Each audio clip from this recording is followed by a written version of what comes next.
Meus irmãos, a paz do Senhor, estamos aqui para mais uma aula do nosso curso teológico. Eu sou o Esaú e esse é o canal Esaú Souza. Nós estamos estudando o módulo Profetas Menores. Nós já tivemos aí a primeira aula que introduzimos e falamos de Oséias e Joel, e hoje nós estaremos dando continuidade à sequência desses profetas. É uma sequência de 12 profetas menores, sendo Oséias, Joel, Amós, Obadias, Jonas, Miqueias, Naum, Abacuque, Sofonia, Ageu, Zacarias e Malaquias.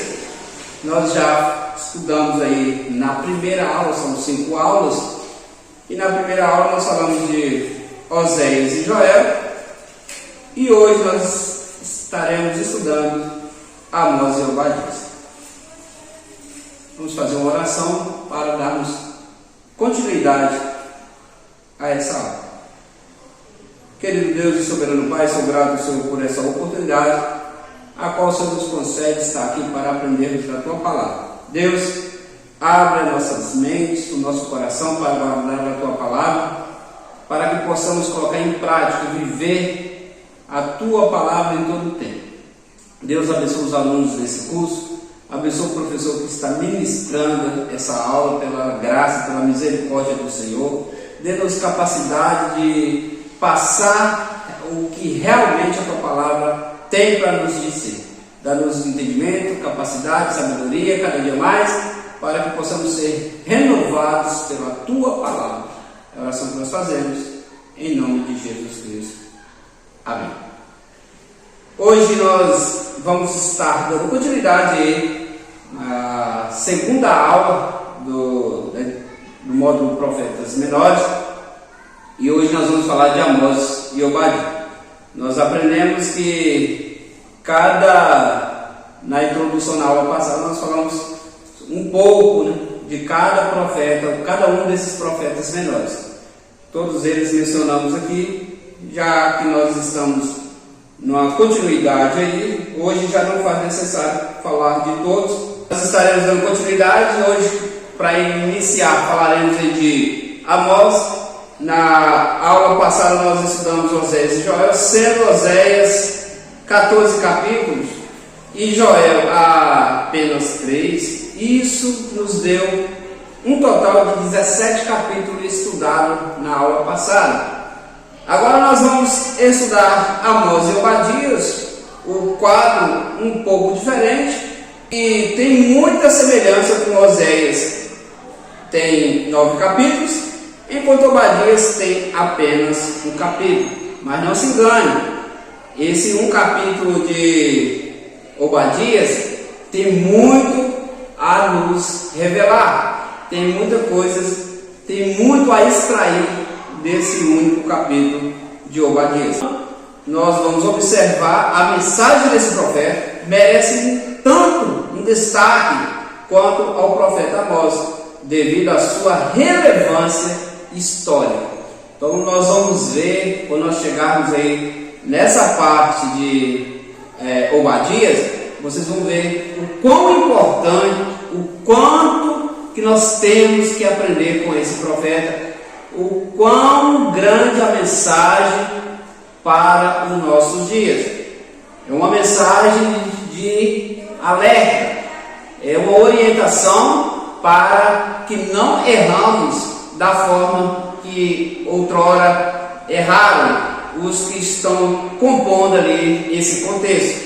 Então, mas eu não vou entrar em detalhes agora, porque quando chegarmos nesse profeta, estaremos continuando aí falando sobre ele. Já falamos sobre a questão do estudo, como deve ser feito. O aluno deve ler no mínimo aí umas 3 vezes, Se você vai preparar um estudo, se você vai preparar um sermão, todos eles têm que ser dedicados aí com bastante frequência, para que na aplicação o seu sermão você venha saber, ter intimidade com o que você está falando. Então é necessário que você leia uma vez, Nessa primeira leitura, eu já até comentei sobre isso, nessa primeira leitura é necessário que você faça uma leitura rápida. Leia. Na segunda leitura, agora já é uma leitura agora de destaque. Você vai agora destacar o que te chamou mais atenção. E se tratando dos profetas menores, são livros fáceis de ler. É por isso a questão de profetas menores, porque escreveu pouco. Tem alguns que escreveu um pouco mais, né? Mas, por exemplo, na aula passada nós falamos de Osés, que escreveu 14 capítulos, mas isso aí são um dos maiores, né? O próximo vai ser Zacarias. Mas o primeiro foco leu, na segunda parte você já usa ali um marcador, um lápis, quem gosta de riscar a Bíblia aí, eu tenho algumas Bíblias que é bastante riscado. Então, na segunda leitura, ou se você não quer marcar a Bíblia, marca ali num papel, mas é melhor marcar na Bíblia para você ter ideia de onde você leu e de que se trata aquela marcação. Marcou ali na segunda leitura, na terceira leitura você vai pesquisar o que você marcou. Então, quando você for falar de algo, quando você for pregar, quando você for tratar de um assunto, é bom você ler de novo e ler, até você ter intimidade com o texto, até você ter facilidade de mencionar boa parte do texto de cor. Se você vai ler um capítulo, se você não vai fazer um sermão em cima de um capítulo, então é bom que você leia para você ter intimidade, para você ter segurança do que você está falando. Quando você for falar, as pessoas veem que você sabe do que você está falando. E se você dominar o texto, o seu sermão ele vai ficar melhor, o seu ensinamento vai ficar melhor. Então é necessário que você leia mais de uma vez, isso é óbvio.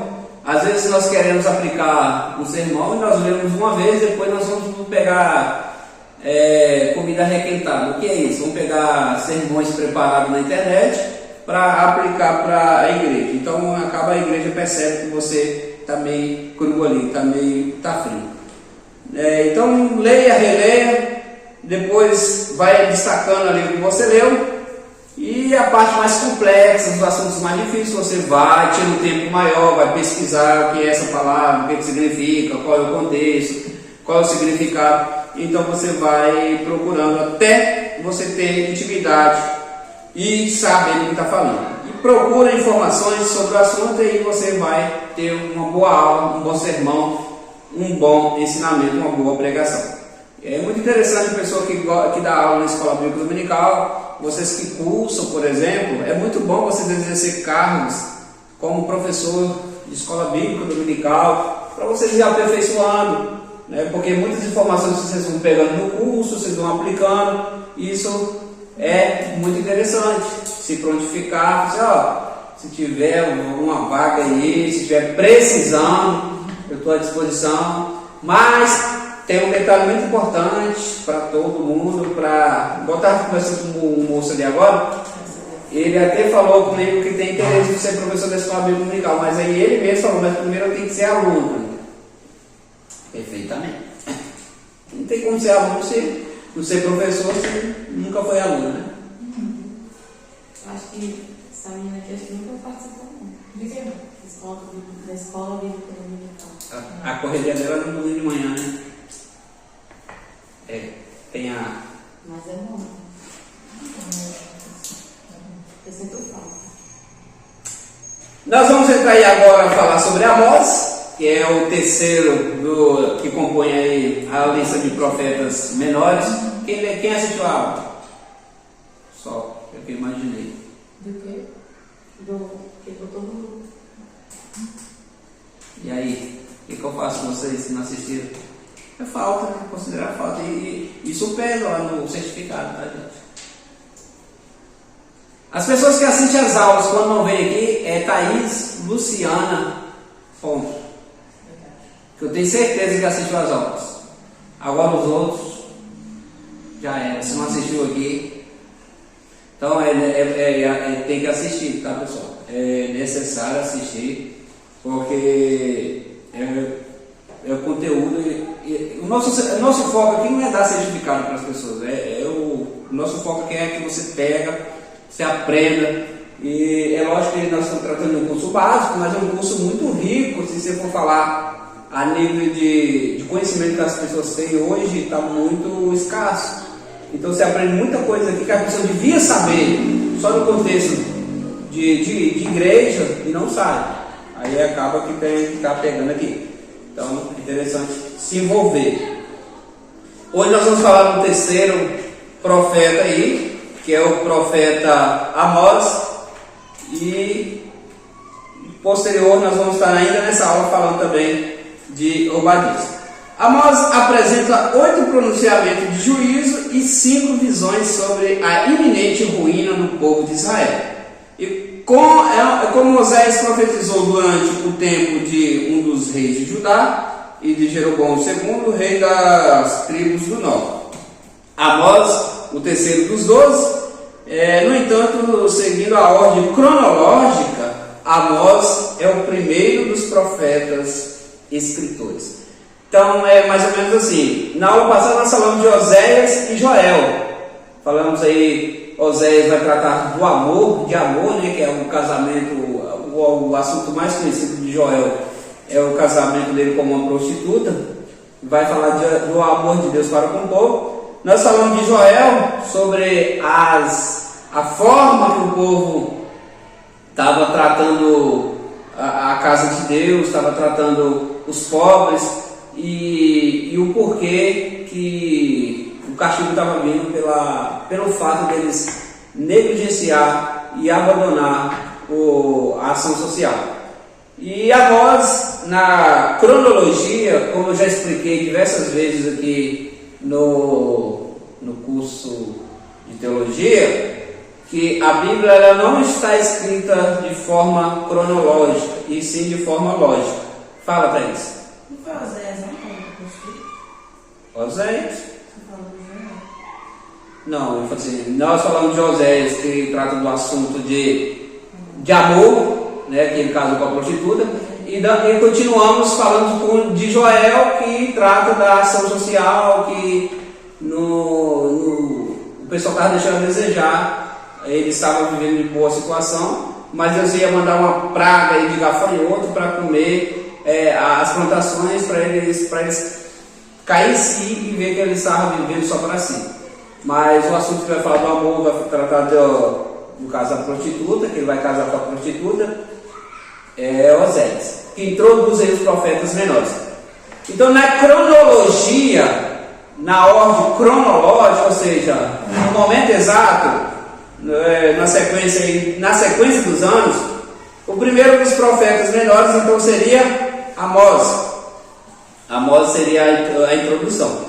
Só que por alguma ocasião, né, nós já vemos aí que apresenta outro pronunciamento, e Oséias profetizou durante o tempo dos reis. Amós é o terceiro do livro, na ordem cronológica. Amós é o primeiro dos profetas escritores. E os comentaristas afirmam que ele é contemporâneo mais velho de Oséias e Miqueias. Então, ou seja, contemporâneo é que profetizou no mesmo tempo. Seu nome quer dizer carregador de fardos, o nome Amós. Era pastor de ovelhas e produtor de fio. O nome científico é sicomoros, da pequena localidade de Tecoa, vila a cerca de 16 km de Jerusalém. Segundo de Crônicas 11:6. Gente, olha, quando nós estamos estudando bibliologia, nós falamos lá sobre a questão da veracidade da Bíblia e do grupo que compôs a Bíblia ali, que Deus utilizou para escrever a Bíblia. Nós acompanhamos grandes homens de palácio, por exemplo, Isaías, Esdras, nós vimos Neemias, Davi, diversos homens de palácio, mas nós deparamos também com pessoas igual a Amós. Amós ele era vaqueiro, então ele era um agricultor, e ele compôs ali os escritos ali da Bíblia. Outra coisa interessante, que Deus utiliza de quem Ele quer, e não importa o nível social, Ele usa quem Ele quer, na hora que Ele quer e quando Ele quer. E aqui nós vemos aí o caso de Amós. Amós ele era um vaqueiro, um simples vaqueiro que Deus levantou para profetizar, né, nesses tempos aí necessários. O afrontamento pelo profeta Amazias, a gente vai ainda falar. Quando o sacerdote Amazias de Betel pediu ele sua credencial de profeta e mandou sair de suas terras para profetizar em Judá, esse Amazias ele proibiu Amós de profetizar, porque Amós ele não veio adular ninguém, ele veio falar umas palavras duras de juízo. E a resposta dele foi pro Amazias: eu não sou profeta e nem discípulo de profeta, eu sou boieiro, colhedor de sicomoros. Ou seja, eu não sou profeta nem filho de profeta, eu sou vaqueiro e eu colho filho. O que ele está dizendo? Eu não nasci na escola de profeta, igual aquela escola de profetas lá, criada lá por Samuel, que tinha as escolas de profeta, e essas escolas de profeta perduram até os tempos de Jesus. Por exemplo, Paulo ele fazia parte de uma escola de profeta. No tempo de Paulo existiam duas escolas de profetas conhecidíssimas, que era a escola de Hillel e a escola de Shammai. Então, Paulo ele era da escola de Hillel. É por isso que ele vai dizer que ele cresceu aos pés de Gamaliel. Uma pessoa anterior, uma pessoa antes de Gamaliel, Hillel, que era o chefe da escola de profeta. E ele era dessa escola. E existia essa escola de profeta. E Amós ele está dizendo que ele não era um aluno de escola de profeta. Ele não cresceu, ele não teve aquela base de escola de profeta. E isso é muito mais importante ainda, se vocês for parar para analisar, que ele não era, e existia essa escola de profeta. Só que Deus vai pegar um vaqueiro, que não tem nada a ver com os profetas, vai pegar um vaqueiro e vai levar ele para profetizar. É como aquela pessoa lá do campo que você conhece, aquela pessoa bem simples. Deus pega aquela pessoa lá do interior e traz para cá para profetizar, para trazer as informações de Deus para nossos dias. Aí ele vai ser afrontado nós vamos ver isso aí, Amazias, no profeta, capítulo 7.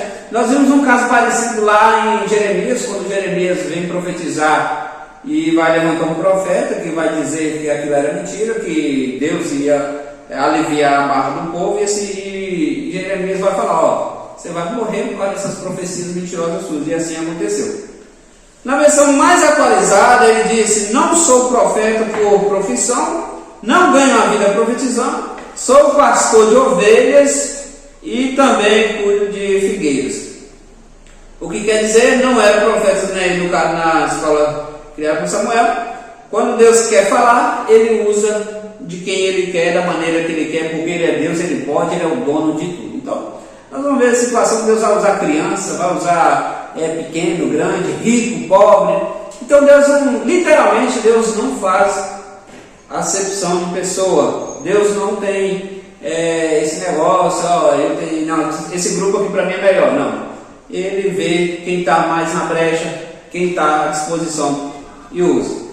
A data, a referência 2 anos antes do terremoto que profetizou, indica a época em que entendemos que Amós escreveu uma das profecias no curto período do tempo de Betel. Os profetas entendiam que acontecimentos da natureza eram indicativos de que Deus estava dizendo alguma coisa.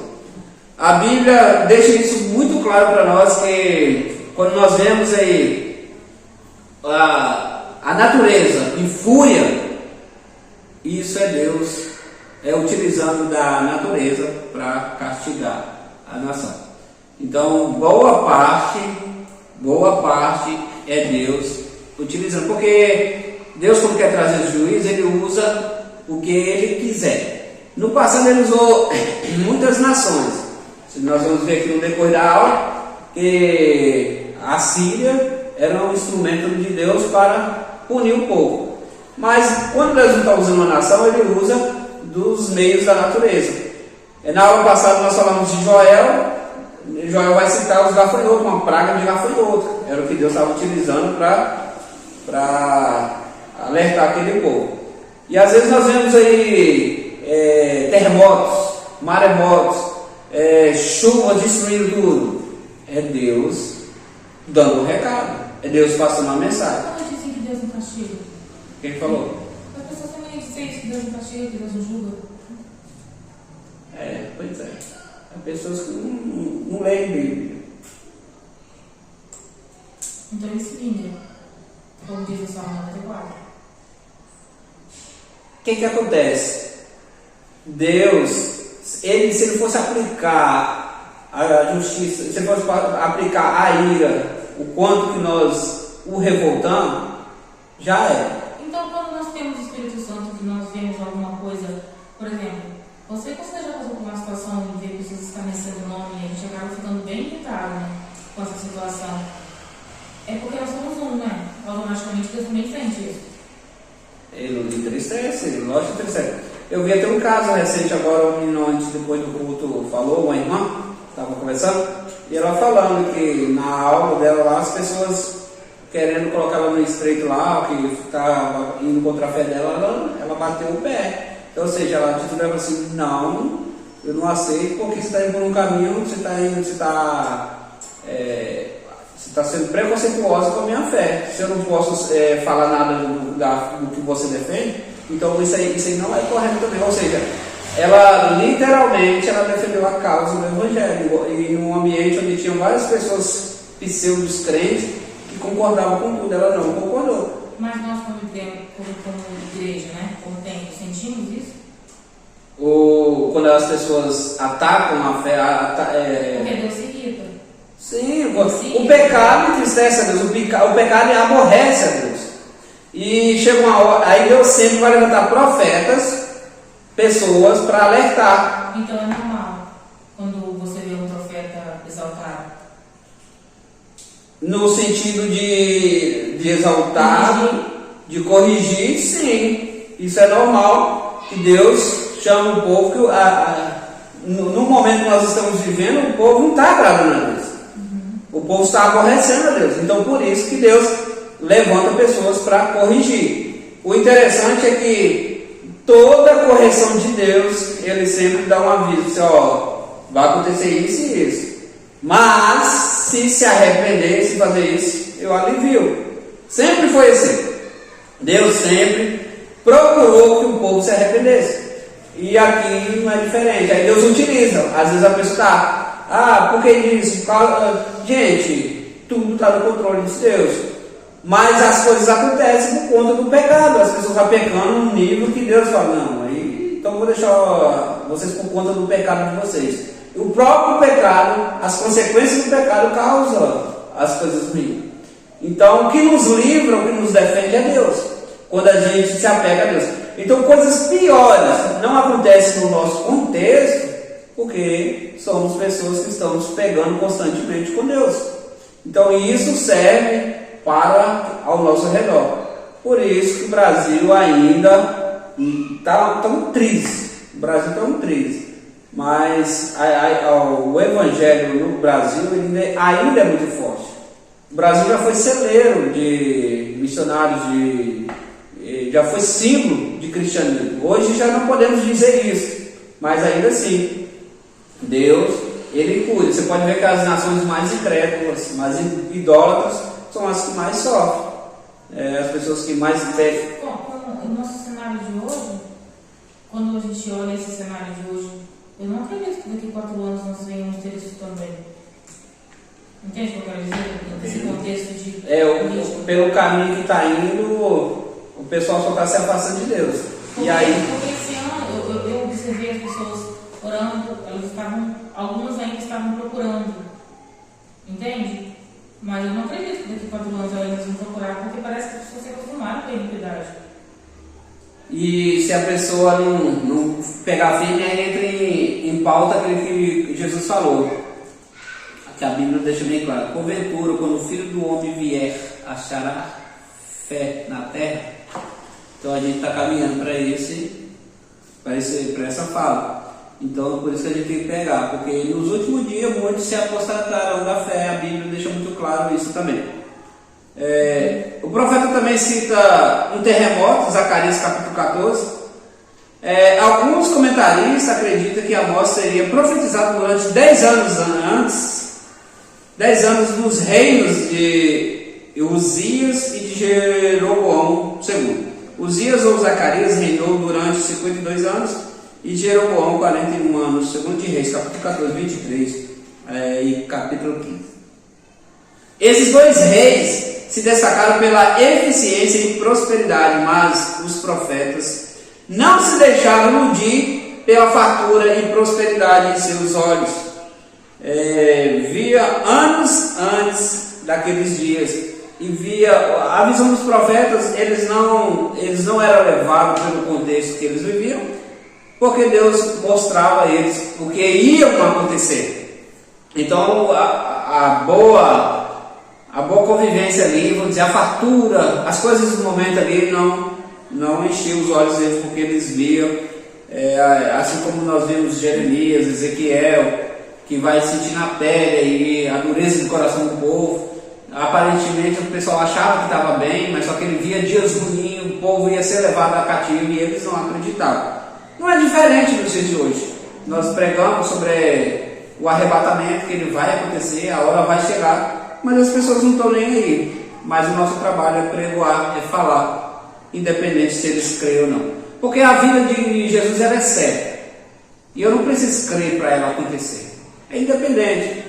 Então, cabe a mim ter consciência. Ou eu creio ou não creio, mas isso não significa nada. A minha crença não significa nada, não interfere em nada. Se a pessoa crê, se você crê, se você não crê, isso não interfere em nada. Mas a palavra de Deus deixa bem claro: passarão os céus e a terra, mas as minhas palavras não vão passar. Isso existe de diversas exegeses, diversas interpretações para isso. Por quê? A palavra de Deus ela é eterna. Como assim? Explicando para o mundo. Não é perder tempo. Porque tem gente que, infelizmente. Mas não é perder tempo, nós fomos chamados para isso. Eu sei, mas tem que ficar rindo, debochando. Mas a Bíblia, o conselho dela para você, para a sua pergunta é: prega o Evangelho a tempo e fora de tempo. Prega, não importa, o seu trabalho é pregar. Deus falou com Ezequiel assim: Ezequiel, eu vou mandar o castigo sobre o ímpio. Você vai pregar para ele. Ele já está deixando claro que ele pode te ouvir, como pode não te ouvir. Está muito claro. Então você aqui responde a sua pergunta: diz, prega, que eu vou mandar juízo. Se ele se arrepender, você ganhou, beleza, está tranquilo, você não tem nada a ver com isso. Mas se eu mandar um castigo sobre ele, sem ele ter ouvido, vai pesar sobre você. Entendeu? Então está muito claro. Aí tem um detalhe também. Pregou, a pessoa zombou, está debochando, a Bíblia fala: sacode a poeira. Sacode a poeira. Se chegar num lugar e não te receber, mas você tem que pregar. É seu dever pregar. E a tempo e a fora de tempo. Igual eu estava falando antes de dar a pausa ali, sobre a questão de... Para o que eu estava falando? Eu estava no raciocínio aí. Lembra? A nossa família é responsabilidade nossa? Toda certeza. Não estou dizendo do casamento. Por exemplo, janta e é óbvio que é minha responsabilidade. Estou dizendo irmão, mãe, pai. Sim. Você não quer dizer que você vai ganhar eles. Mas é sua responsabilidade. É você que vai pregar para eles. Ainda que outras pessoas ganhem eles, mas eles têm que ver o Evangelho em você. E eu estava falando sobre a palavra. Jesus deixou muito claro: passará os céus e a terra, mas as minhas palavras vão passar. E eu estava colocando que existem vários contextos, várias exegeses para isso. A primeira é que o mundo vai acabar, ponto. Então a palavra vai existir, vai continuar existindo. A segunda é que Paulo escreve aos Coríntios que por último vai permanecer o amor, a esperança e a fé. Só que o mais importante desse é o amor, ou a palavra, que é a palavra. Porque nós hoje utilizamos a palavra, e a palavra, João escreve que no princípio era o verbo, e o verbo era Deus. E o Verbo estava com Deus. E ele era Deus. Quem é o Verbo? Deus. Mas na pessoa de Jesus. Quem é o Verbo? Jesus. Então o princípio era o Verbo era Deus, o Verbo estava com Jesus, estava com Deus, tá certo? Aí só estou colocando que o Verbo é Jesus Cristo, que é Deus. E hoje nós pregamos o Verbo, nós pregamos a palavra, nós pregamos Jesus. E por que passará os céus e a terra e a palavra não passar? Porque a palavra ela vai continuar, a palavra vai estar no céu. E 1 Coríntios capítulo 13 diz aqui, ó: agora pois permanece a fé, a esperança e o amor. Esses três, mas o mais importante deles é o amor. Quem é o amor? Eu até já falei isso na aula também, mas volto a dizer. Hoje nós cremos em Deus com base em quê? O que é que nós utilizamos para crer em Deus? Ele é a palavra. Mas por que eu creio na palavra? Porque eu tenho fé. Então nós cremos em Deus com base na fé. E eu tenho uma esperança de morar na eternidade. Então aqui, ó, fé e esperança. Então eu tenho fé e tenho esperança. Aí vai relatar aqui, o maior desse é o amor, que é a palavra. No céu eu vou precisar ter fé? Por quê? Ajuda, precisa acordar. No céu precisa ter fé? Não, óbvio que não. Eu tenho fé agora, porque eu tenho fé que eu vou para um lugar que eu nunca vi, e nunca fui lá. Então essa é a fé. E eu tenho a esperança que eu vou para esse lugar. No céu eu vou precisar de esperança? Não. Por quê? Então não precisa ter esperança de ir para o céu. Esperança geralmente é falta de algo. Esperança é falta de algo. Então no céu você não vai ter falta de nada, você não vai ter esperança. Não precisa de esperança no céu. Geralmente tem esperança quando há problema, quando há dificuldade. No céu você não tem nada disso, então você não precisa de esperança. No céu vai ter amor? Vai ou não, gente? Vai. Óbvio que vai. Quem é o amor? Então, por que o maior desses é o amor? Porque esse dura perpetuamente, eternamente. Então a palavra ela é eterna, a palavra ela não vai cessar. Eu estou usando o contexto passará os céus e a terra, mas minha palavra não há onde passar. Está entendendo? Que tudo vai passar, mas a palavra não passa. Ela foi pronunciada, mas ela não vai passar, porque ela vai continuar perpetuamente. Ela é o próprio Cristo. Então por isso que ela vai perdurar eternamente. Copiou? Então é isso aí. Vamos continuar aí, vamos voltar aqui para onde nós estávamos. Mas é o que ele diz, que vai chegar dias que vai trazer juízo sobre a terra. Apesar da prosperidade, presta atenção nisso, havia muita decadência moral e religiosa. E o Senhor Deus tirou Amós de trás de seu rebanho e levou a cruzar a fronteira para profetizar contra o reino de Israel e no norte em Betel. O sacerdote Amazias de Betel alertou Jeroboão que Amós estava desestabilizando o seu reino. Capítulo 7, versículo 10. A palavra de Deus ela não vem preencher o ego de ninguém. Geralmente a palavra de Deus vem para te sacudir mesmo, para te colocar no estreito mesmo. Ela vem não é para encher nosso ego. Você nunca vai ver a palavra de Deus falando algo aqui que você vai, eita, que maravilha, tipo assim, para seu ego fortalecer. Não, ela vem mesmo para te colocar no arroxo, para te colocar no estreito, para apertar. A palavra de Deus, geralmente ela vem para apertar, né? Então, e aí esse Amazias ele vai dizer que Amós estava desestabilizando o reino. Então esse é o foco da palavra. Esse é o papel do cristão. E respondendo ao que você perguntou lá atrás. O cristão ele é para aplicar. Você pode até ser taxado de uma pessoa chata pelo fato de você não concordar com o erro, não concordar com as coisas desse mundo. Então a palavra de Deus ela vai causar desconforto às vezes das pessoas que estão em pecado. É por isso que eu odeio os crentes. Então o ego, a palavra de Deus ela vem para mudar, mesmo para descentralizar a pessoa e colocá-la no lugar dela. A palavra de Deus esse é o papel dela. O evangelho ele trata de mudança. Evangelho é mudança. Se não tem mudança, não tem evangelho. Se você não é diferente do que você era, se você não é diferente das pessoas normais, se você não é diferente do mundo, não é evangelho. É simples assim. Amós adverte a nação de Israel da prática da injustiça social de novo, porque o povo, ao mesmo tempo que oferecia a Deus sacrifícios e oferendas, maltratava os pobres e subjugava impiedosamente os escravos. Mas você falando assim, parece uma coisa ruim. Foi? Quando a gente fala assim que a palavra de Deus vem para corrigir e nos colocar em ambientes estreitos, parece uma coisa ruim de ouvir. É isso que o inimigo faz com as pessoas. Elas olham para nós e parece que isso aqui é um tormento. Mas quando Deus corrige, eu pelo menos não me sinto acuado. Nem mal, assim, entende? Claro, vem aquele senso de responsabilidade, aquela autorreflexão. Mas o mundo dá a entender que nós sofremos. Somos presos. Entendo.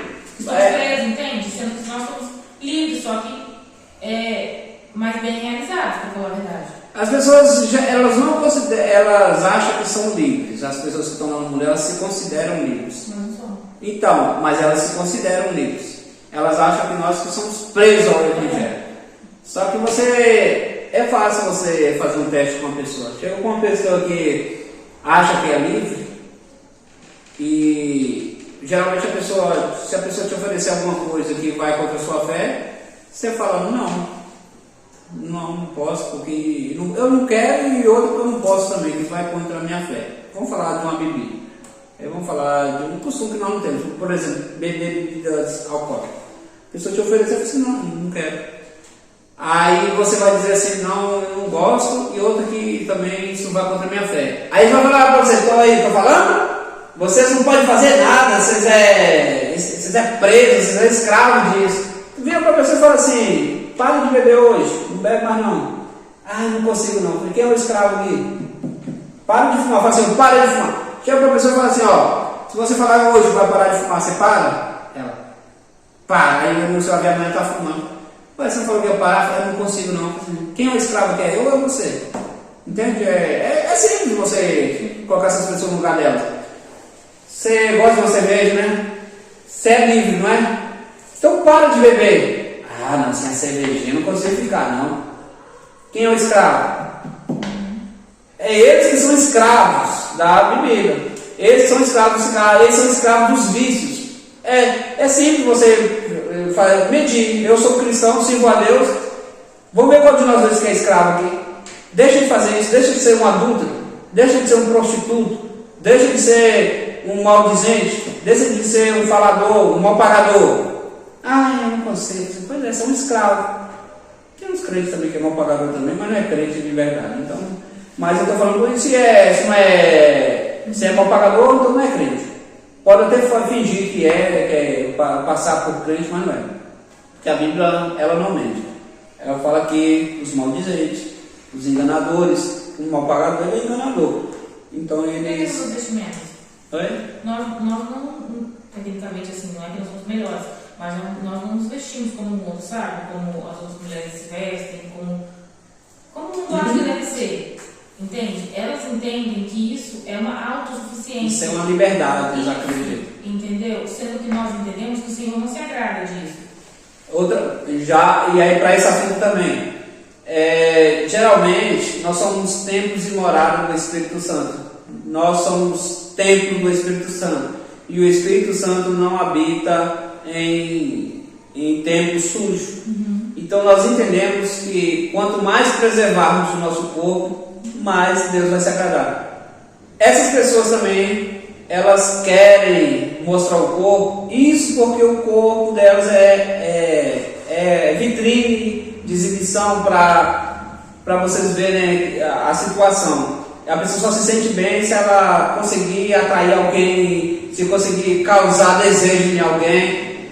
E o crente não. O crente ele se sente bem se ele saber que Deus, que o Espírito Santo está na vida dele. Então essa é a verdade. E aí você vai ver quem é escravo. Fala para a pessoa que é vaidosa, fala para a pessoa que só vive de roupa curta, não. Você sabe que tem pessoas que não conseguem usar uma roupa, mas fala para essa pessoa, hein?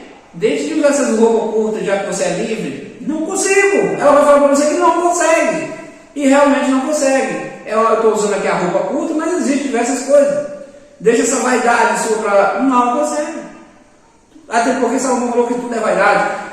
Então você entende que se você for olhar tudo, eu vou trazer um contexto para você, para te mostrar que a prisão está no inimigo, está do lado de lá, está em quem não serve a Deus. Quem serve a Deus literalmente é livre. Porque hoje você pode fazer o que quiser. Paulo escreve, tudo me é lícito, mas eu não vou me contaminar. Quem é que está decidindo não se contaminar? Ele. O próprio Paulo está dizendo, eu não vou me contaminar. Então você deixa de pecar, você não peca porque você quer. Porque você tem um Espírito Santo na sua vida. Porque se você quiser pecar, você peca. Se você quiser, você peca. Então você não vai pecar porque você sabe que é melhor estar em comunhão com o Espírito Santo do que ser escravo do pecado. Porque você sabe que uma vez que você peca, você vai se tornando dependente daquilo. E o pecado, ele é vicioso. E nós temos que entender, nós temos que ter a maturidade, e eu sempre falo isso, e vou continuar falando, que ninguém tropeça numa montanha. Tem que ser um retardado para tropeçar numa montanha. Não tem como. Se você for bater uma montanha, você vai bater de cara, não é um tropeço. Então ali você já se bateu, se esborrachou. A pessoa tropeça em pedras pequenos lugares. E é assim que acontece. Você não fala que hoje está desviado e amanhã já tem 8 demônios. Já tem sim. Mas as coisas vão piorando. Porque a Bíblia fala, né, que quando volta aquele e volta mais 7. Então é 8 demônios que voltam. É Bíblia. Se assusta não. E o que acontece? Então a pessoa começa hoje, quando ela vai ver, você pode ver, vai pegar para desviar para você, que luta que é? É os 8 demônios mais uma galera ainda, porque eles vão cometendo coisas que vai caindo mais. Você vai pregar para a pessoa que é desviada, é mais fácil você ganhar, já falei disso também, é mais fácil você ganhar uma pessoa que nunca ouviu o evangelho do que uma pessoa desviada. Por quê? Porque ele não está sozinho. É forte isso, mas é a realidade. Ele não está sozinho. O inimigo luta para que ele não volte. Tem pessoas que têm desejo. Eu conheço pessoas que falam que não vêm na igreja, porque se ele vir, ele se converte. Olha para você como é que é escravo. Diz que não vem, que se vir, ele sabe que vai voltar. Então prefere ser cavalo do diabo. E é assim que acontece. Então você vai vendo quem é livre. Você pode escolher. Agora, quem é viciado na bebida, quem é viciado no cigarro, quem é viciado na prostituição, ele não decide. Ele é escravo. Ele é escravo daquilo. Você sabe que você serve a Deus, mas se você decidir não servir, às vezes você vai para o inferno, mas você pode decidir, você tem o direito de escolha. Então, nós somos livres. Nós somos livres. A mensagem de Amós. Amós passa a revelar em palavras o que viram em suas visões. Certamente, enquanto cuidava do gado, eu colhia figo no campo, Amós era convicto do que o Senhor lhe falou. Israel achava que com as alianças com as nações circunvizinhas, achava que estava tudo bem, mas Deus alerta que o juízo viria sobre todo o povo. Aí tem os juízos, né? O juízo contra a Síria. Não confunda a Síria com a Síria, existe a diferença aí, né? Porque é a diferença de Síria, que era a capital de Damasco, e a Síria, que a capital era Nínive. Então vem um juízo contra a Filistia, os filisteus, inimigos tradicionais do povo de Israel. O juízo contra a Fenícia. Tiro cometeu cometeu a mesma transgressão dos filisteus. O juízo contra Edom, nós vamos falar mais disso quando formos falar no próximo assunto, que é Obadias. Edom aqui, os israelitas eram primos dos edomitas. Edom são os descendentes de Esaú, filho de Isaac.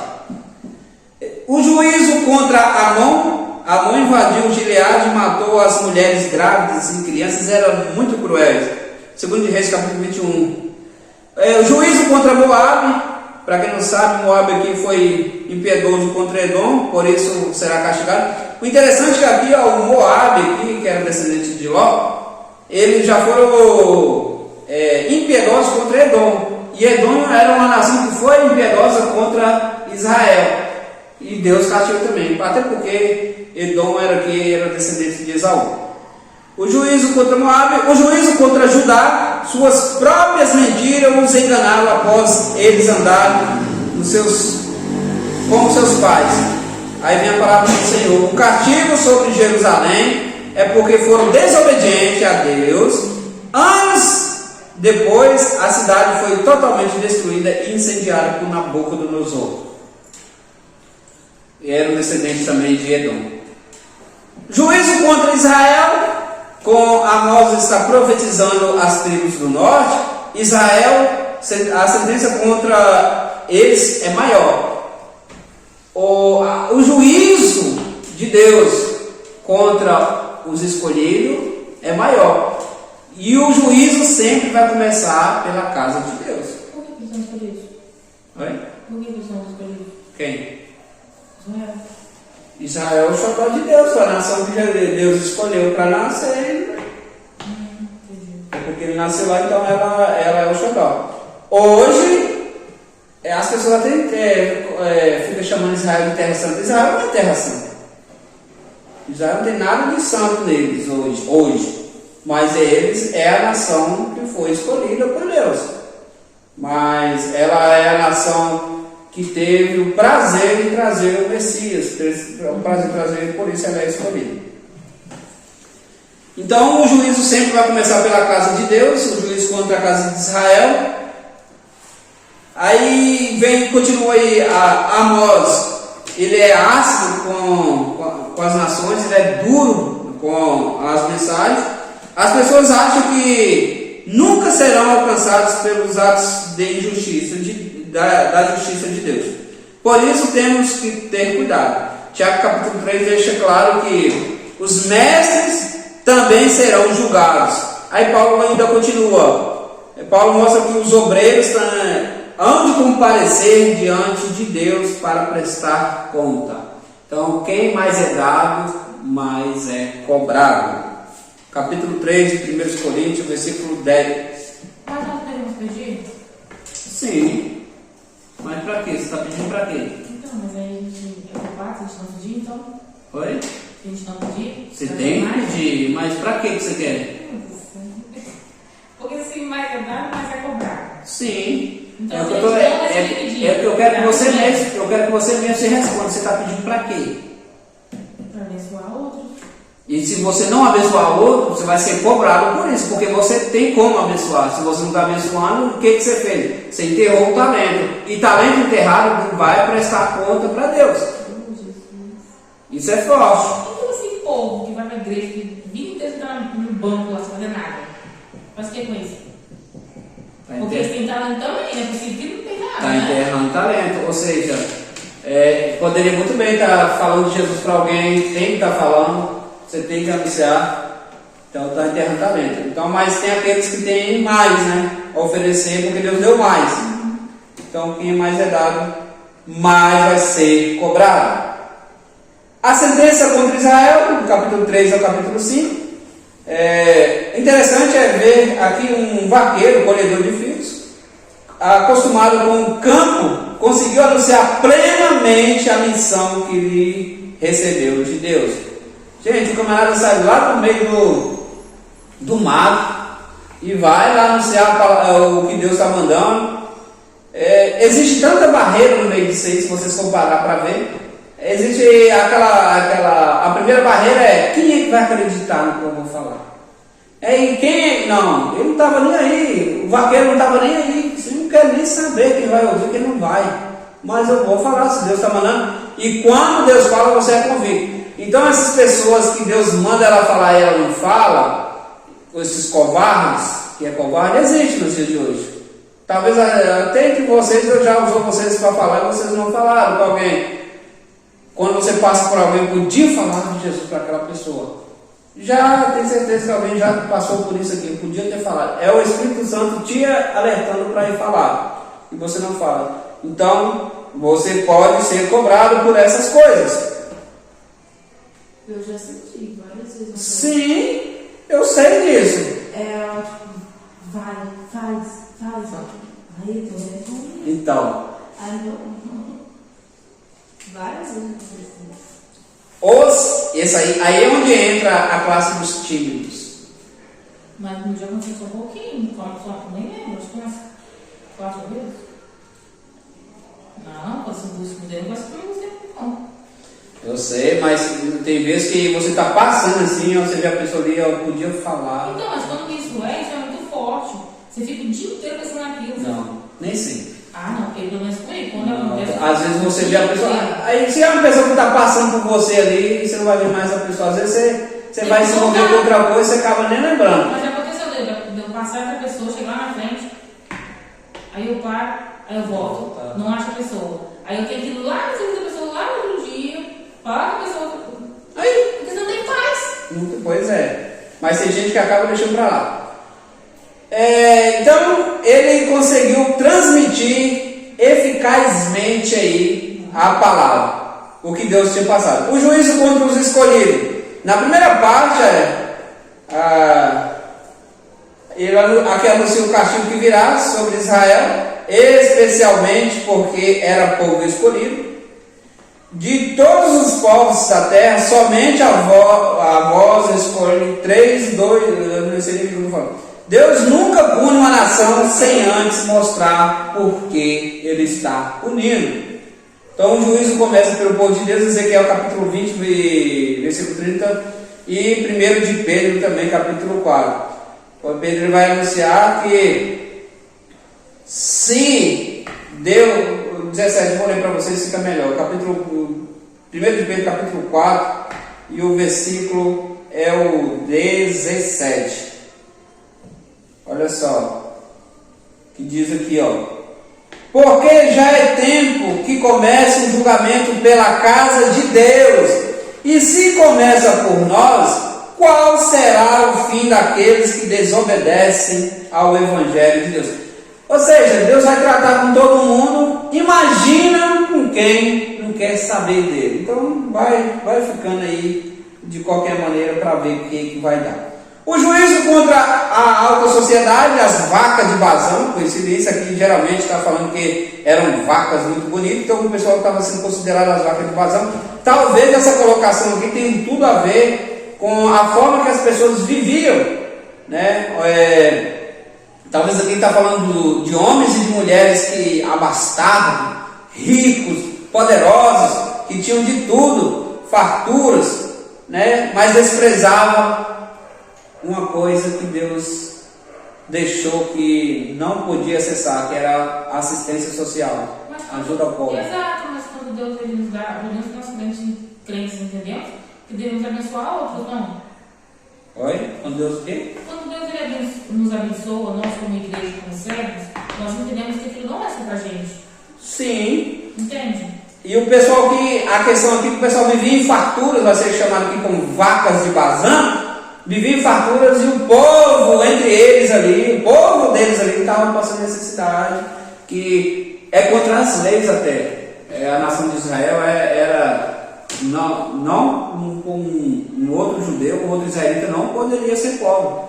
Então era deveres deles abençoar aquele. É mais ou menos o estilo que você conhece, que é o estilo de maçonaria, que eles é focado em ajudar o outro. É baseado nisso aí. Então, maçonaria, esse dia eu vi um vídeo do diretor falando lá assim, que eles não têm esse negócio de bode no negócio, não.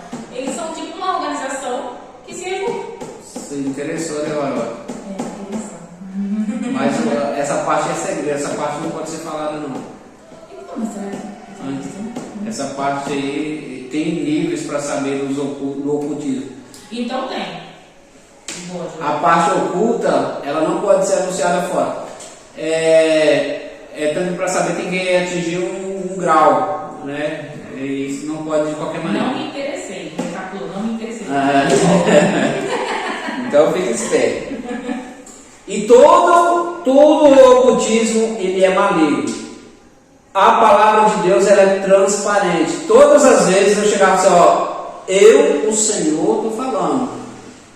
Veio a palavra do Senhor a mim. Veio a palavra do Senhor a fulano.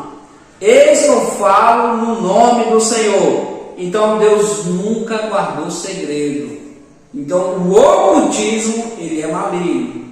As coisas ocultas, eu não estou falando dos mistérios de Deus, que tem coisas que não é revelada, mas as coisas de Deus, elas são transparentes. A palavra de Deus, que Deus vai trazer aquilo que está em oculto, ele vai trazer à luz, ou seja, vai envergonhar, vai mostrar aquilo que anda escondendo, mais ou menos isso. Então vocês têm que tomar cuidado com qualquer proposta que é segredo.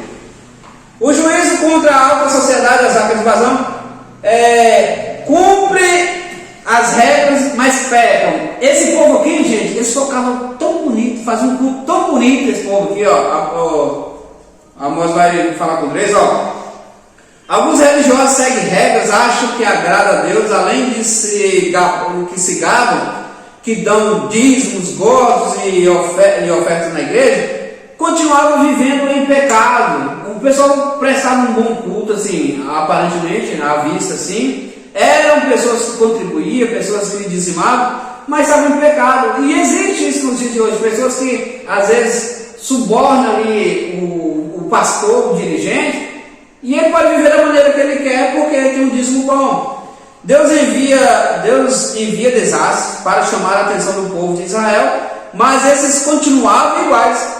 A natureza é o agente que Deus usa, como eu já falei para vocês, para avisar que algo anda errado e precisa voltar para Deus. Então, quando você vê as coisas dando errado, um mundo bagunçado, fala, ei, Deus está tentando se comunicar com o povo.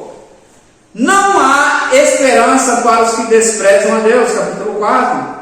Por isso o versículo 12 é a chave repetida em muitas pregações. Prepara-te, ó Israel, para ir te encontrar com teu Deus. O pobre costuma amparar. Já reparou isso? O pobre sempre, não vou generalizar, tem pobre que é miserável, mas o pobre geralmente costuma amparar o outro pobre. Já os ricos não, eles vivem uma disputa e quer um ser maior que o outro. Fala, Jovem. Quando a pessoa procura a gente, porque sabe que a gente é crente, né? Uhum. Beleza. Vamos supor assim, o básico, católico. Quando o negócio esquenta lá, eles têm mania de procurar um crente. Principalmente para expulsar demônio. Isso, para orar, a coisa toda. Aconteceu recentemente, assim, de eu chegar e falar com uma pessoa, né, ela me contou uma coisa ali, e eu cheguei e falei, e eu vi, né, uma situação, e eu cheguei e falei assim, beleza, faz assim, né, tentei ser sutil no começo para não assustar, né, amém, foi, quando começou a querer, né, mandar, aí a pessoa foi no culto do santo lá. Parece que, tipo assim, foi um gatilho para recomeçar tudo de novo, entende? Porque recomeçou tudo de novo, aquele problema que tinha. E aí eu falei assim, aí eu tive que dizer a verdade, que está faltando na Bíblia. O nosso Deus, ele odeia adoração a outros santos. Isso eu acho que é básico.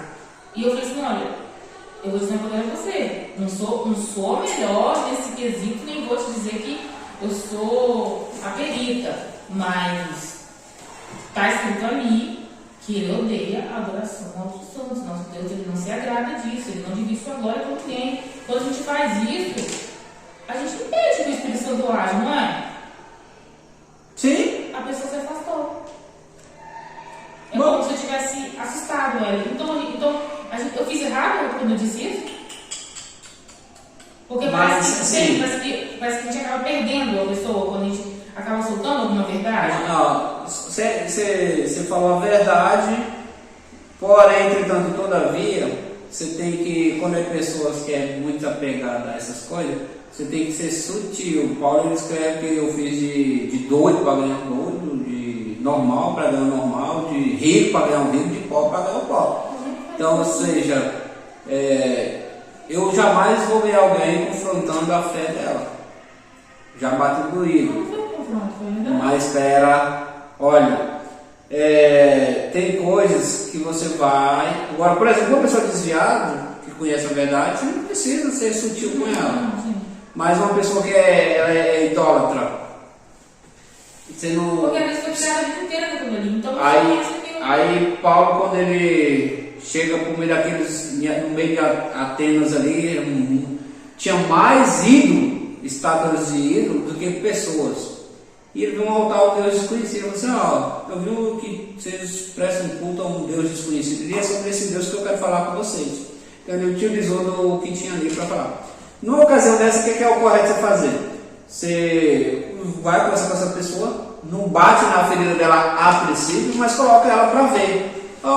Chega na sua casa, dá uma lida nessa parte aqui, depois me fala o que você entendeu, me explica um pouco o que você entendeu, e a gente vai conversando. Então você vai deixando ela. Sim, é o correto. Você vai deixando ela por conta, e ela vai te perguntar, porque assim, eu gosto muito de falar, mas eu amo quando as pessoas me perguntam. Aí tem vezes que eu deixo de falar porque não me perguntam. Mas o problema tudo é esse, eles acreditam que está tudo bem. Então, porque a pessoa também diz assim, mas está tudo bem, só respeito, não sei o que. Então não é, sabe, não sei o que. Aí você vai trabalhando assim, mas essas coisas é delicado mesmo. Mas ela vai voltar, pode ficar tranquila, ela vai voltar, vai procurar de novo. Mas vai chegar uma hora que vai voltar. E outra coisa, com base no que você falou, é interessante como essas pessoas fazem pouco caso de nós, e na hora que o demônio ataca eles lá, eles lembram de nós. Você sabe que nós temos a capacidade de repreender através do Espírito Santo, através de Jesus Cristo? Por que eles são do lado de lá? Entende? Porque é coisa maligna mesmo, para vocês entenderem o quanto isso é maligno. Juízo contra um povo injusto. Amós anuncia o lamento de morte. Olha que palavra, capítulo 5. Assim, se vocês quiserem acompanhar, podem acompanhar no livro de Amós, tá, gente? A gente está falando do que está escrito lá. Seria com Israel quando a nação foi levada para o cativeiro da Assíria. O grito ecoa por todo o norte de Israel. 2 Reis, capítulo 17. Aí tem novamente o aviso do exílio, a mensagem dos ais contra a perversão da fé de Israel, capítulo 5. As pessoas anelavam pelo dia do Senhor como um tempo de salvação, mas Deus diz que esse dia, as pessoas ficam esperando o dia do Senhor, só que o dia do Senhor é dia terrível. O dia do Senhor é dia de juízo. Então é onde literalmente esse dia é para onde aniquilar as trevas aí, e ele vai muito vão ser punidos. Aqui Deus adverte eles pela forma que eles cultuavam. Deus diz, isso aqui eu acho que é uma palavra mais dura que uma igreja pode ouvir, está nisso aqui, no capítulo 5. Eles afastam os seus cânticos, porque não ouviram melodias eles cultuavam e tocavam, se dedicavam. Aí Deus vai dizer, que adianta os cultos cheios de músicas, cânticos, instrumentos musicais, belos corais e vozes audicionantes, se os irmãos vivem de forma injusta e não trata bem o próximo. Oprime os pobres e vive na fartura, enquanto os membros da mesma igreja não têm às vezes o que comer. Então, então é uma palavra dura contra uma igreja que fazia tudo lindo, tudo maravilhoso, mas era só capa, era sepulcros caiados, ou seja, por dentro estava morto. Igrejas que destacam pela excelência musical nem sempre vivem conforme os padrões de justiça de Deus. Deus não suporta cânticos e música que procede do coração impuro.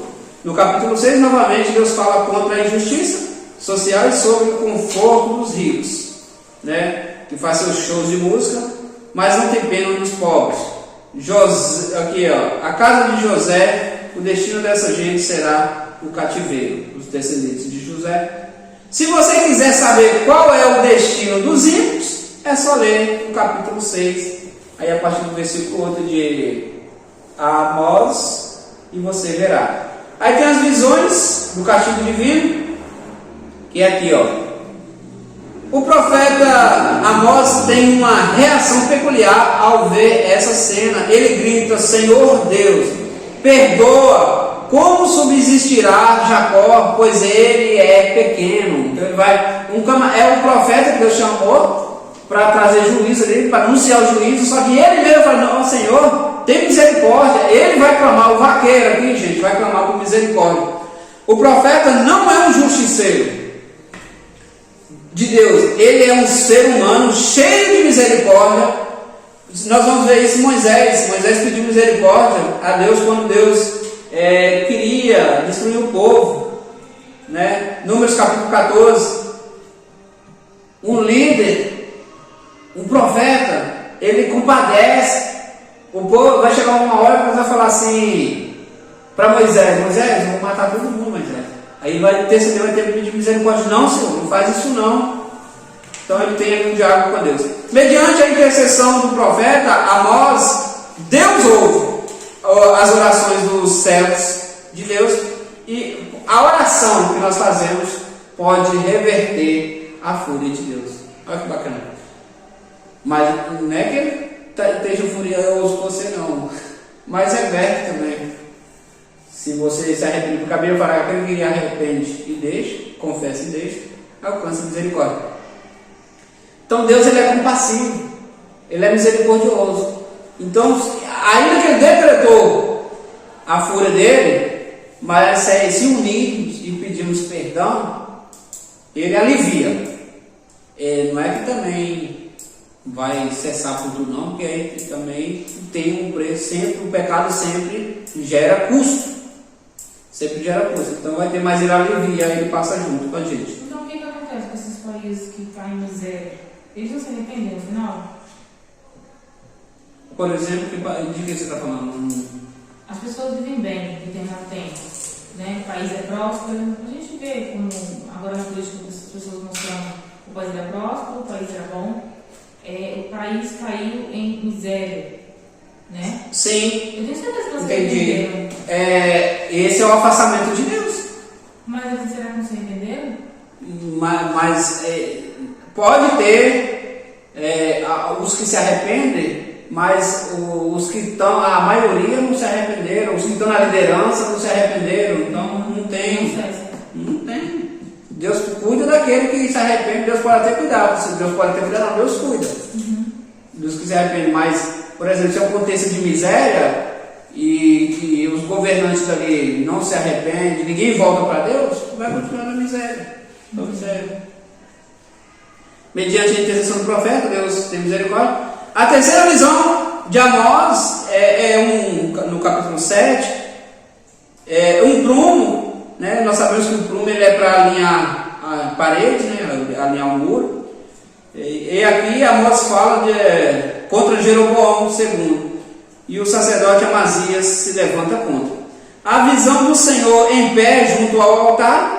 Não haverá misericórdia dessa vez para o povo de Israel, que será castigado e levado cativo.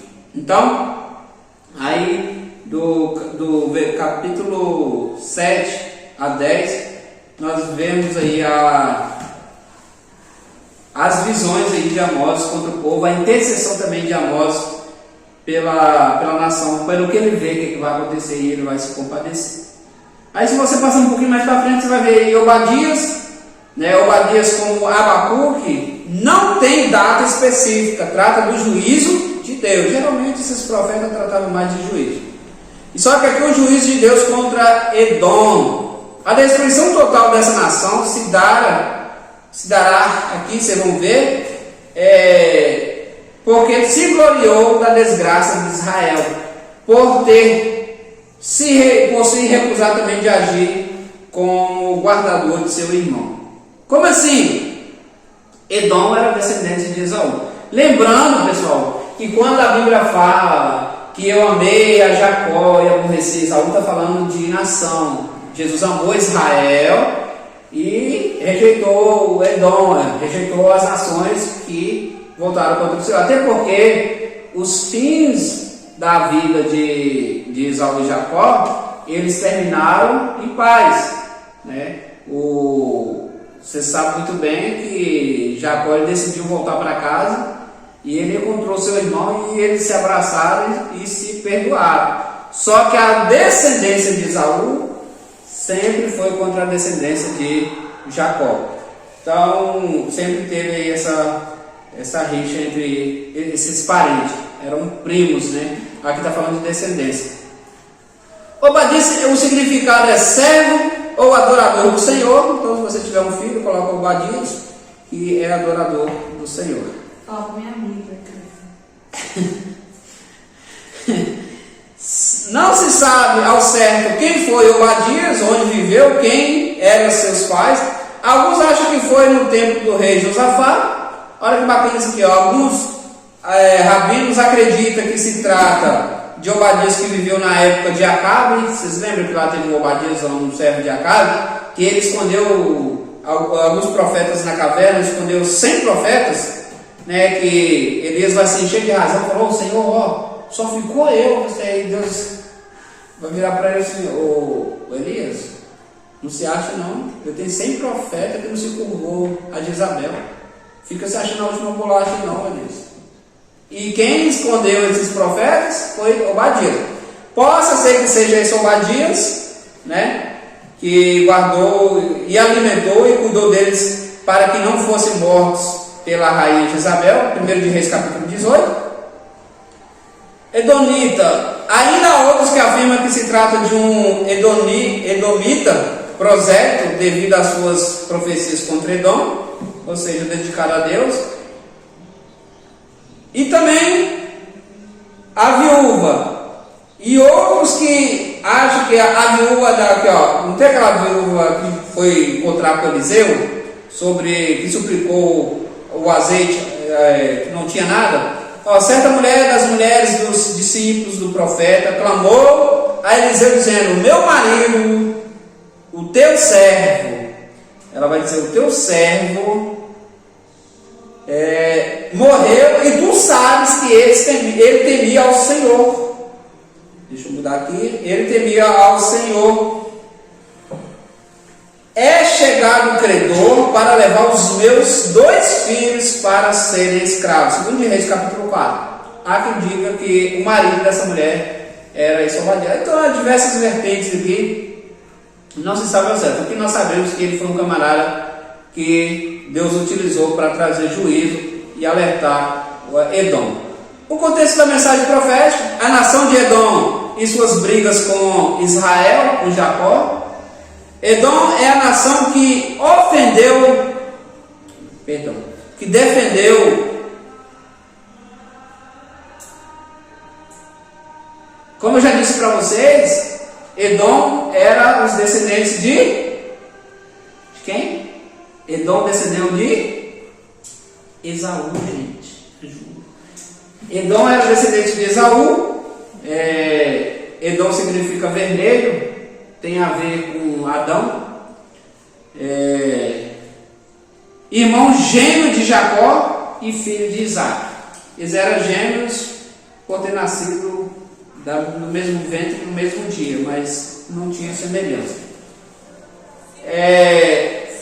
Netos de Abraão. Esaú se vingou dos pais, casando-se com mulheres estranhas, logo depois que Jacó adquiriu a bênção da primogenitura, fingindo ser Esaú. Gênesis capítulo 25. Esaú, que é Edom, habitou no monte de Seir, separado de seu irmão. Os bens deles, olha para vocês verem aqui, ó, eles como irmãos. Os bens, aqui está falando de Esaú, os bens deles eram muitos para habitarem juntos. E a terra de sua peregrinação não podia sustentar por causa do seu gado.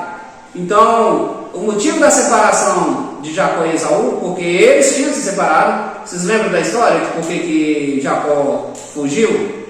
Para não ser morto por quem? Por Esaú, porque ele tinha ficado com a bênção de Esaú, então ele fugiu. Só que ele retorna, ele reconcilia, Jacó reconcilia. Jacó é um símbolo de um crente, de uma pessoa que erra, comete seus pecados, mas se arrepende. Então Jacó, ele volta, pede perdão a Esaú, eles vivem juntos. Aí o capítulo 36, se vocês lerem, vocês vão ver que aí agora eles precisam separar. Por quê? Por causa de riquezas. A riqueza dele, que Deus prosperava na vida deles. Então isso aqui fica muito claro para vocês. Quando Deus fala que eu rejeitei Esaú, está falando da descendência. Então o Esaú aqui é só nome. Ou seja, eu amei a Jacó. É evidente que Deus amou Jacó, mas a gente entende que está falando da nação de Israel. É o bichinho. Então, é nação, Deus está falando de nação. E aí eles precisam separar, no capítulo 36. Agora Jacó permaneceu no Egito 400 anos. Os descendentes de Esaú, entre eles e o seu neto Amaleque, os descendentes de Esaú, entre eles e seu neto Amaleque, se estabeleceu por toda a região e se tornaram nação guerreira. A velha disputa entre Esaú e Jacó continuava acirrada. 4 séculos depois, quando Israel, saindo do Egito, pediu para... Isso aqui eu acho que foi uma das coisas que mais enfureceu a Deus, foi essa atitude aqui, Israel, saindo do Egito, pediu para passar pelas terras de Edom. Edom negou a passagem e saiu com um grande exército para lutar contra os descendentes de seu irmão Jacó. Números capítulo 20. Então, isso aqui foi um dos motivos também de Deus ter destruído Edom. Houve um tempo de paz entre as nações, até que no reinado de Saul e Davi, invadiram os amalequitas. Teve aquela guerra lá contra os amalequitas, onde Saul tropeçou. E 1 Samuel capítulo 14 e 2 Samuel capítulo 8. O profeta denuncia Edom por se aproveitar das guerras. Aqui já é Obadias falando, né? Porque Obadias ele foi levantado para falar contra Edom. Ele vai falar, denuncia Edom por se aproveitar das guerras contra Israel e desprezar seu irmão. O que acontecia? Edom se aliou à Babilônia para castigar Israel e entregar os refugiados. Quando Nabucodonosor levou o povo cativo, o resto que deixou os edomitas saquearam. Jeremias capítulo 40. Era mais ou menos assim. O povo ia se refugiar no meio dos edomitas, eles pegavam o povo e entregavam para Nabucodonosor ou matavam esse povo. Eles ajudavam, eles cooperaram. E quando a nação de Israel era invadida, o restinho que ficava, eles aproveitavam do povo. Literalmente é aquele ditado, né? Chutando cachorro morto. A pessoa já estava toda desgraçada, a nação, eles ainda aproveitavam e ia lá fazer o mal ainda. E tudo isso enfurece a Deus. Aí vem a destruição de Edom. Não se sabe ao certo quando Edom foi espalhado pelas nações.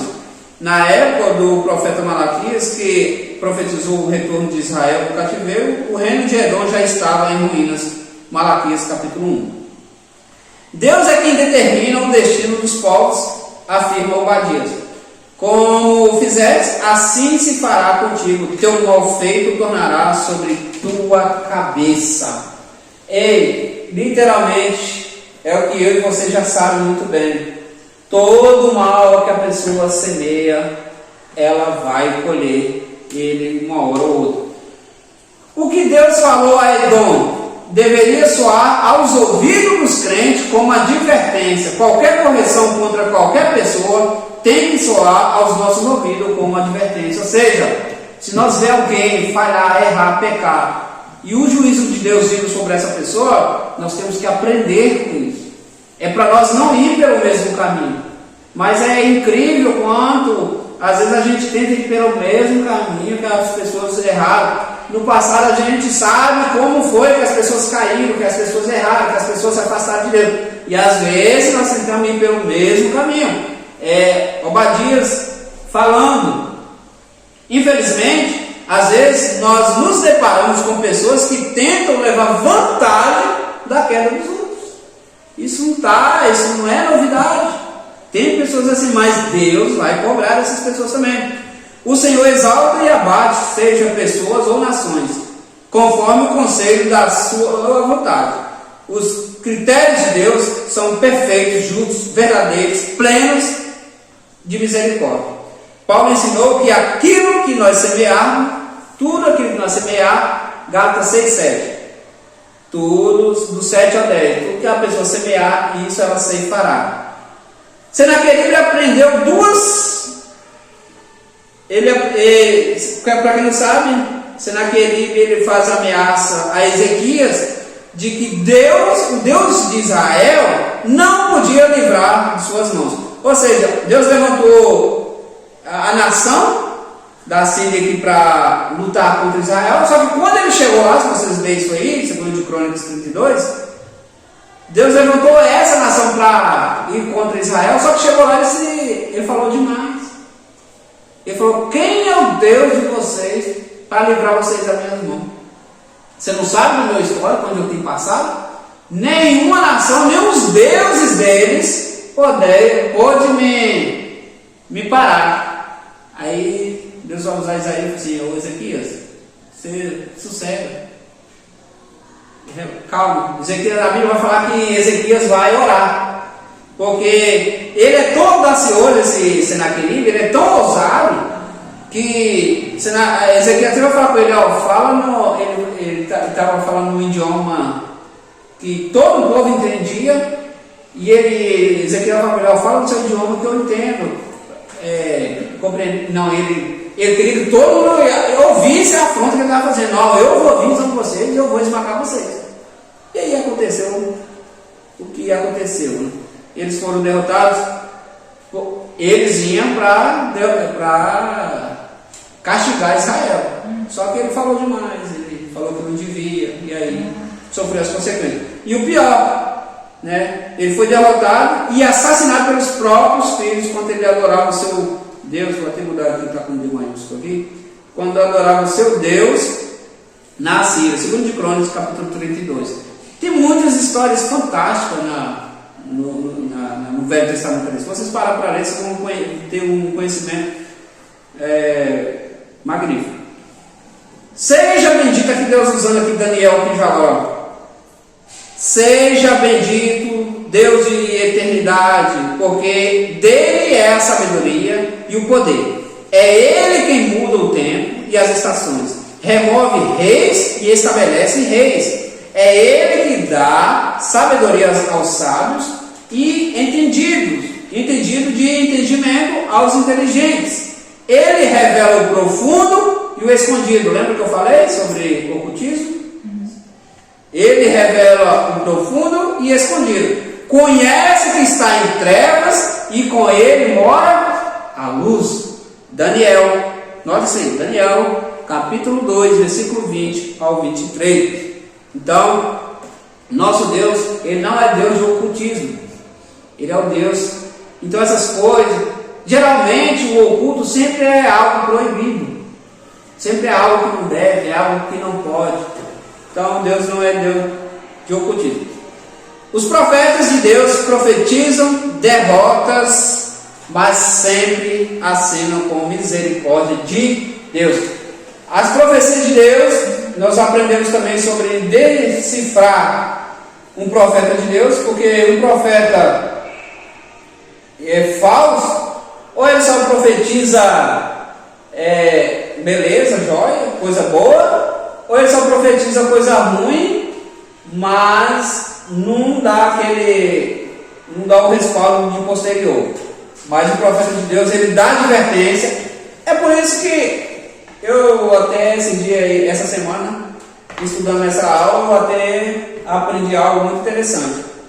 Porque às vezes nós queremos aquela pregação que enche nosso ego. Nossa, que pregação boa, que eu vou prosperar, talvez. e às vezes nós menosprezamos as pregações de correção. Então essas pregações de correção é isso que Deus quer para nós. Mas ele age na nossa vida, ele prospera na nossa vida. Isso é para quem é obediente, é para quem anda. Às vezes a gente nem é obediente, né, o quanto deveria, e mesmo assim ele prospera, por bondade de Deus. Mas tenha cuidado, tenha cuidado. Por exemplo, eu decidi, falei assim, não, eu vou me doar mais para a obra de Deus. Então eu sei que eu preciso disso, mas eu sei que isso também é uma forma de Deus cuidar de mim. Então, quando eu decido se eu vou me doar mais, eu estou literalmente falando assim, eu estou sob os seus cuidados. Mas quando eu sou aquela pessoa que eu venho quando quero, eu faço quando eu quero, eu vou sempre ter uma vida de altos e baixos, mais para baixo que altos. Então, Deus não quer isso para nossas vidas. Deus quer estabilidade. Que você seja uma pessoa estável, que você esteja com o Espírito Santo assim, ó, né? Não igual o ciclo da vida, que você, não, agora estou não, agora não, agora estou igual, e quando ficar reto, morreu. Não, com o Espírito Santo é diferente, ele quer estabilidade, que você seja uma pessoa estável na presença dele, constantemente. Tudo bem, estiver tudo bem. Oi? Então tá tudo bem, estiver tudo bem. Só... Não, depende de que sentido que você está falando isso, mas... Porque às vezes você está tranquilo, né? Assim, tá tudo... Você tá ali orando, tá lendo, tá tudo certo, né? Você tem dia seguinte que fala assim, a gente tá muito calmo, o negócio tá muito calmo. Tem que então, vigiar, dobrar nesses dias, tá calmo demais, você tem que vigiar mais. É impressionante, né? Como as coisas estão muito bem, é fácil de dar errado. E sabe por que disso? É novinho isso aqui para você. É porque a gente literalmente está se acomodando, assim, ó, maravilha. Tá bom. Aí quando você vai ver, aí aconteceu. Por isso que a gente tem que ser vigilante continuamente. Mas a questão de ser estável, que eu estou falando, é em todo o tempo, seja alva as suas vestes, que nunca falte o óleo sobre a vossa cabeça.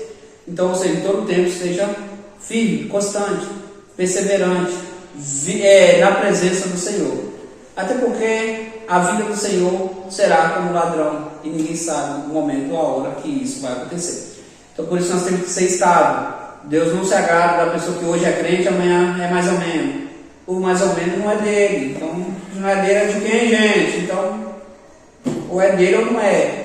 Então, é que nós guardamos essa palavra no nosso coração, nós guardamos essas orientações de Deus para nossas vidas. Que Deus continue abençoando cada um de vocês. Na próxima semana estaremos aqui falando aí de Jonas, Miqueias e Naum. Esses 3 profetas nós estaremos dando continuidade na terceira aula. Amém?